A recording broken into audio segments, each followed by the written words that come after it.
Hi, I'm Mary Moore, and today I'm going to talk about how to ace your US visa interview.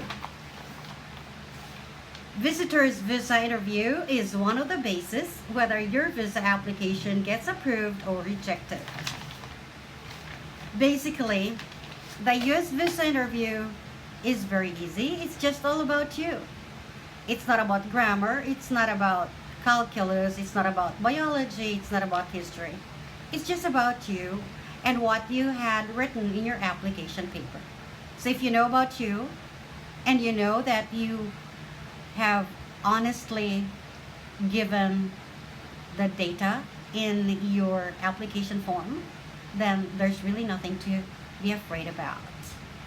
So basically, there are only three things that the consular officers would like to find out before they will grant your B1 or B2 visa. And well, the first one is that you're not a threat to their national security, which means that you're not a terrorist, you're not a criminal. Number two is if you're not a threat to public health, which means that you're not a carrier of any contagious disease. Number three, if you have strong ties to your motherland. So what are these ties that they're looking for? Number one, parents or children. Number two, business, meaning big, stable business, something that would lure you back home, or a property. So those are just three major things that the consuls are interested in knowing before they would decide to give you a B1 or B2 visa. Now the tips. The first tip is your attire.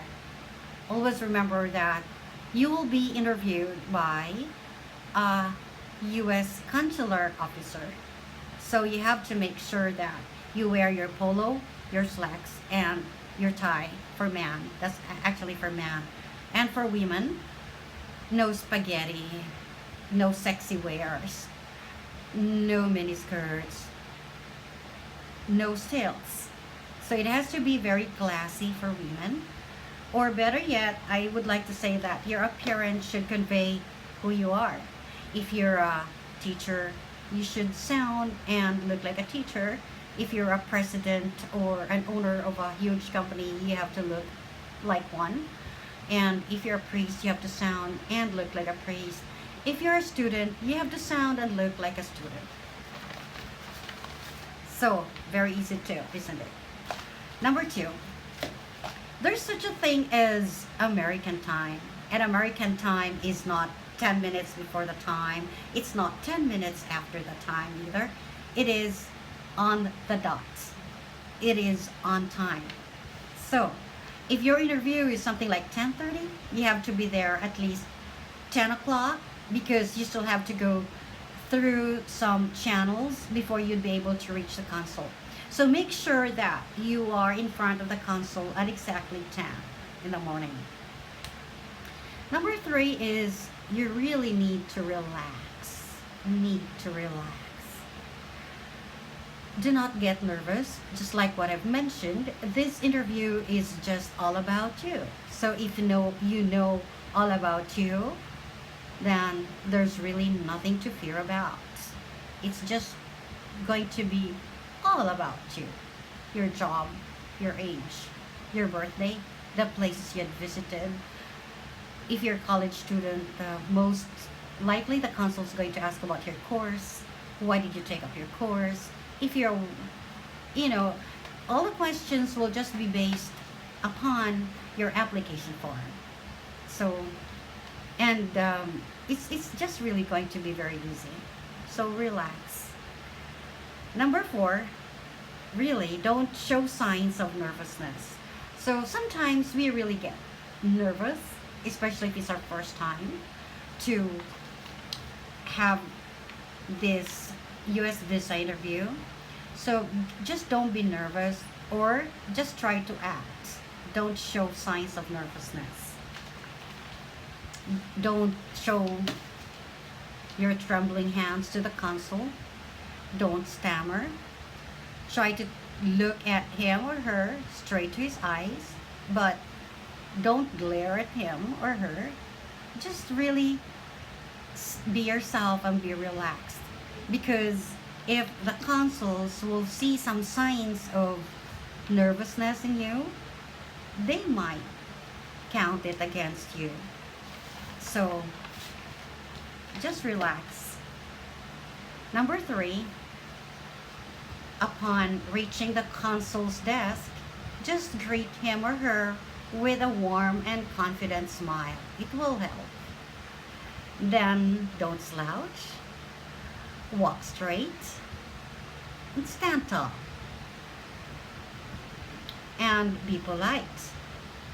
Hey, this is what you need to remember. Don't argue with the consul. If there's something you need to clarify, say it politely. Never start with, "You're wrong." "Oh, I think you're wrong." "No, you're wrong there. I'm not going to overstay in the USA." No. Even if you think that you're being accused for something else by the consul, it's actually one of their techniques to find out whether you're really going back home or not.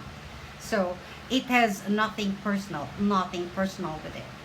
The consuls are just trying to do their jobs. So if you would like to clarify your statement, just say it politely, like, "I think I didn't make myself clear. Would you give me a chance to clarify my answer?" Well, if they would allow you, then do it briefly. If not, then just keep quiet and be calm. Next is be respectful. Well, this is in conjunction with being courteous and kind and polite. Be respectful, even if you feel like your respect is not being reciprocated. Again, I'm telling you, the consuls are not really there to insult you. They're just there to try to find out whether you're really going back home or not, or whether you're a terrorist or not, or whether you're qualified to enter the US. So that's all that they're up to. Next is, sometimes if you're not used to the American accent, you might not understand the consul. So the best thing to do is to ask for an interpreter. But I tell you, sometimes the interpreters mess it all up. So the best thing that you can do is to study English, at least learn basic English before going to the interview. You can hire coaches as well. You can call up my institute. We really do give coaching classes for B1, V2 visa applicants. You can count on us for this.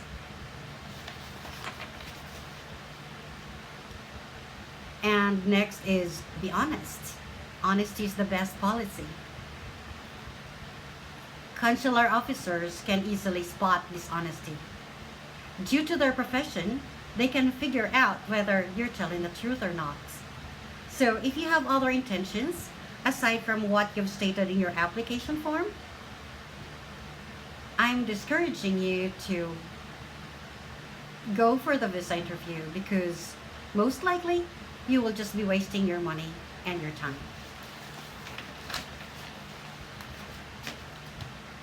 And the 9th point is, some consular officers can ask tricky questions. For example, what if someone you met by the restaurant offers you marriage? Or what if your friend offers you a job? Or what if your boyfriend or your girlfriend won't allow you to come home?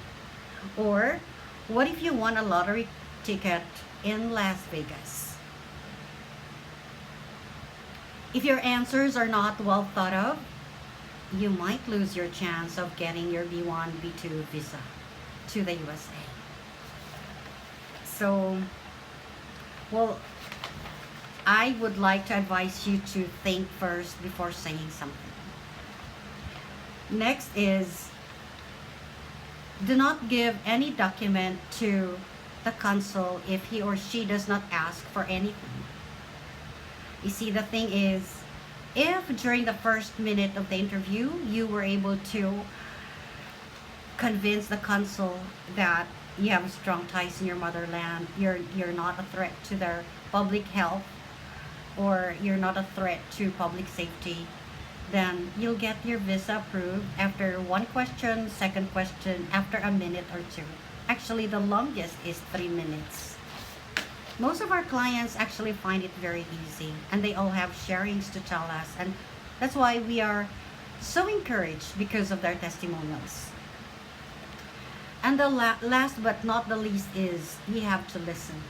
Listen and listen. That's very important. So that's all for now.